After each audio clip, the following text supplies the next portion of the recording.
আজকের ফিফা বিশ্বকাপ 2026-এর কোয়ার্টার ফাইনালে সবচেয়ে আলোচিত দুটি দল, একটি হলো ফ্রান্স এবং অন্যটি হলো মরক্কো। এই দুটি দল অসাধারণ পারফরমেন্স করে কোয়ার্টার ফাইনালে উঠেছে এবং বিশ্বজুড়ে ফুটবল প্রেমীর ব্যাপক উত্তেজনা রয়েছে। ম্যাচটি 10 জুলাই অর্থাৎ আজকে রাত্রে অনুষ্ঠিত হবে। ফ্রান্স বিশ্ব ফুটবলের অন্যতম শক্তিশালী দল। কিলিয়ান এমবাপ্পে, উসমান দেম্বেলে অন্যান্য তারকা রয়েছেন এবং তাদের আক্রমণটা অনেক ভয়ঙ্কর এবং আত্মবিশ্বাস নিয়ে মাঠে নামছেন।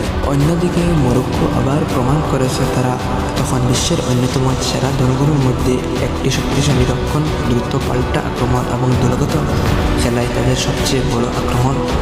অধিনায়ক হাকিমের নেতৃত্বে মরক্কো এবার ইতিহাস গড়ার স্বপ্ন দেখেছে। এই ম্যাচের মধ্যে এমবাপ্পে বনাম হাকিমি, তাই এই দৌড়ত্ব ফুটবল প্রেমীদের জন্য বাড়তি উত্তেজনা তৈরি করেছে। ফ্রান্স হল শক্তিশালী একটি ফুটবল টিম এবং মরক্কো দলগত ও সাহস শক্তির লড়াইকে বিশ্বকাপের অন্যতম কোয়ার্টার ফাইনাল বানাতে